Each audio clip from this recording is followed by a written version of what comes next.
வணக்கம். தமிழ் வெற்றிலை சமையலுக்குள்ளே போகலாம் வாங்க. நம்மளோட சேனலை நீங்கள் ஃபஸ்ட் டைமாக பார்க்குறீங்க அப்படின்னா சப்ஸ்கிரைப் பண்ணுங்கள், பெல் ஐக்கானை கிளிக் பண்ணுங்கள், ஆல் பட்டனையும் செலக்ட் பண்ணி விட்டுருங்க ஃப்ரெண்ட்ஸ். அப்போ தான் நான் தினம் போடுற வீடியோ உங்களுக்கு நோட்டிஃபிகேஷனில் வரும். வாங்க வீடியோக்குள்ளே போகலாம். இன்றைக்கி நம்ம சூப்பரான எக் ஃப்ரைட் ரைஸ் பார்க்க போகிறோம். அதுக்கு ஒரு பாத்திரத்தில் தண்ணியை நல்லா சூடு பண்ணிக்கோங்க. சூடானதுக்கப்புறம் 2 ஸ்பூன் ஆயில், தேவையான அளவு உப்பு சேர்த்துக்கலாம். உப்பு சேர்த்துட்டு நல்லா கொதிச்சதுக்கப்புறமா பாஸ்மதி ரைஸ் 2 டைம் கழுவிட்டு 20 நிமிஷம் போல் ஊற வச்சு வச்சுருக்கேன். அந்த அரிசியை நம்ம உள்ளே சேர்த்துக்கலாம். அவ்வளோதான், அரிசியெல்லாம் உள்ளே சேர்த்தாச்சு. சேர்த்ததுக்கப்புறமா இந்த மாதிரி கலந்து விட்டுறலாம். நம்ம கலந்ததுக்கப்புறமா சாதம் நல்லா வேகட்டும். 90% சாதம் நல்லா குக் ஆகிருக்கணும். அதுக்கப்புறமா கஞ்சி எல்லாம் வடிச்சுட்டு ஒரு அகலமான பிளேட்டில் போட்டுட்டு சாதத்தை நல்லா நம்ம ஆற வச்சுக்கலாம். அப்போ தான் நமக்கு ஃப்ரைட் ரைஸ் பண்ணையில் சாதம் உடஞ்சிராமல் உதிரியாக நமக்கு இருக்கும். கஞ்சியெல்லாம் வடிச்சிடலாம். வடிச்சுட்டு நம்ம ஒரு பிளேட்டில் போட்டு ஆற வச்சோம் அப்படின்னா நம்ம சாதம் பண்ணுறதுக்கு நல்லா ஈஸியாக இருக்கும், உடஞ்சிராமல் இருக்கும், பார்க்குறதுக்கு நல்லா அழகாக சூப்பராக இருக்கும். இப்போ அதை அப்படியே வடித்து வேறு ஒரு பிளேட்டில் மாற்றிக்கலாம். நம்ம சாஸ் எல்லாம் எதுவுமே இல்லாமல் வீட்டில் இருக்க மசாலா பொருள் வச்சு நம்ம பண்ண போகிறோம். ஸோ நிறைய வெஜிடபிள்ஸ்லாம் சேர்த்து பண்ணையில் ரொம்ப டேஸ்ட்டாக இருக்கும். கடாய் வச்சுக்கோங்க. கடாய் ஹீட் ஆனதும் எண்ணெய் சேர்த்துக்கோங்க. எண்ணெய் ஹீட் ஆனதுக்கப்புறமா நான் இன்றைக்கி 2 முட்டை எடுத்திருக்கேன். அந்த 2 முட்டையை ஃபஸ்ட்டு நம்ம பொரிச்சு எடுத்துக்கலாம். இந்த எண்ணெய் சூடானதுக்கப்புறமா 2 முட்டையை உள்ளே சேர்த்துனதுக்கப்புறமா இந்த முட்டைக்கு தேவையான அளவு உப்பு, கொஞ்சம் மிளகுத்தூள் சேர்த்துக்கலாம். ஃப்ரைட் ரைஸ்க்கு மிளகுத்தூள் நல்ல ஒரு ஃப்ளேவர் கொடுக்கும். அதே போல் ஆனியன் ரிங்ஸ் நல்ல ஒரு ஃப்ளேவர் கொடுக்கும். மிளகுத்தூள் அதிகமாக சேர்த்தோம் அப்படின்னா ரொம்ப டேஸ்ட் நல்லாயிருக்கும். இப்போ எக்கு நம்ம நல்லா அப்படியே உடச்சி விட்டு பொரியல் கணக்குக்கு எடுத்துப்போம். உங்களுக்கு இன்னும் கொஞ்சம் பெருசாக வேணும் அப்படின்னா நீங்கள் கொஞ்சம் லைட்டாக மட்டும் உடச்சி விடுங்க.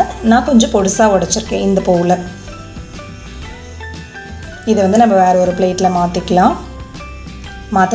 மாற்றியாச்சு. மாற்றினதுக்கப்புறமா அதே கடாயில் எண்ணெய் கொஞ்சம் ஹீட் பண்ணிக்கலாம்.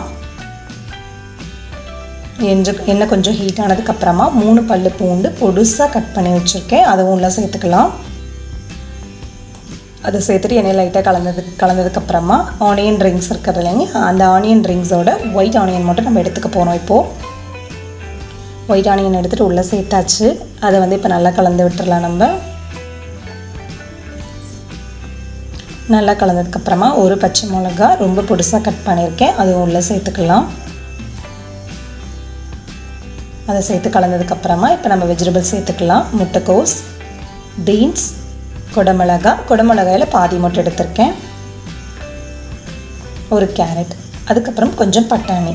இப்போ இதை எல்லாத்தையும் நம்ம நல்லா எண்ணெயில் பரட்டி விட்டுடலாம். எண்ணெயில் நல்லா கலந்தாச்சு. இப்போ காய்க்கு தேவையான அளவு சால்ட் சேர்த்துக்கலாம். இது தனி மிளகாத்தூள் 1/2 ஸ்பூன் அளவு நான் சேர்த்துருக்கேன். உங்களுக்கு இன்னும் கொஞ்சம் காரம் அதிகமாக தேவை அப்படின்னா நீங்கள் இன்னும் கொஞ்சம் மிளகாத்தூள் சேர்த்துக்கலாம். இப்போ இது எல்லாத்தையும் நல்லா நம்ம கலந்து விட்டுறலாம். காய் ரொம்ப குலைவாக வேகணும் அப்படிங்கிறது இல்லை, ஓரளவு வெந்தது அப்படின்னாவே போதும். நமக்கு ஃப்ரைட் ரைஸ்க்கு ரைஸ் உதிரியாக இருக்கணும், காய் ஒன்றோட ஒன்று ஒட்டாமல் உதிரியாக இருக்கணும். அப்படி இருந்தது அப்படின்னா தான் சாப்பிட்றதுக்கு பார்க்குறதுக்கு ரொம்ப அழகாக இருக்கும், நல்ல டேஸ்ட் கொடுக்கும் நமக்கு. இது நல்ல குலைய வச்சிடாமல் ஒரு 3/4 பாகத்துக்கு, அதாவது 90% குக் ஆச்சு அப்படின்னா கரெக்டாக இருக்கும் காயும் அரிசியும். மீதி நம்ம இப்போ போட்டு 2ஐயும் சேர்த்து கலந்து பண்ணையில் பேலன்ஸ் குக் ஆயிரும். 10% நல்லா குக் ஆயிரும் உங்களுக்கு. இப்போ நம்ம ஆற வச்ச அரிசி சேர்த்துக்கலாம். அதுக்கப்புறம் பொரிச்ச முட்டை, கொஞ்சம் ஆனியன் ரிங்ஸு, அதாவது வெங்காயத்தாள். இப்போ இது எல்லாத்தையும் சேர்த்துட்டு நல்லா கலந்து விட்டுறலாம். வெஜிடபிள்ஸு, அப்புறம் இந்த ஆனியன் ரிங்ஸு, பொரிச்ச முட்டை, இது எல்லாமே நல்லா சாதத்தோடு கூட்டாக்கிற மாதிரி நல்லா கலந்து விட்டுறலாம். ஃபைனலாக கொஞ்சம் மிளகுத்தூள் ஆட் பண்ணிக்கலாம். ஆட் பண்ணிவிட்டு சாதம் உடைஞ்சிராமல் நல்லா கலந்து விட்டுறலாம். நம்ம மெதுவாக நல்லா கலந்து விட்டுறலாம். அவ்வளோதான், நம்ம வீட்டிலையே மணக்க சூப்பரான எக் ஃப்ரைட் ரைஸ் நல்ல வெஜிடபிள்ஸ் போட்டு ஹெல்த்தியாக ரெடி ஆயிடுச்சு. இந்த வெஜிடபிள்ஸ் நம்ம இந்த சாதத்தில் நம்ம சாஸ் எதுவுமே போடாமல் ப்ளைனாக வீட்டில் இருக்க மசாலா பொருள் வச்சே பண்ணியாச்சு. ரொம்ப சூப்பராக தயாராகிருச்சு, குயிக்காக, அதுவும் ஹெல்த்தியாக தயாராகிருச்சு. இதெல்லாம் குட்டீஸ்க்கு கொடுத்தீங்க அப்படின்னா அவங்க ரொம்ப விரும்பி சாப்பிடுவாங்க. ஸோ இந்த ரெசிபியை நீங்கள் கண்டிப்பாக மிஸ் பண்ணிடாதீங்க, ட்ரை பண்ணுங்கள்.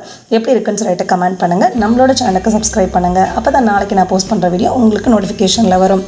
தேங்க்யூ.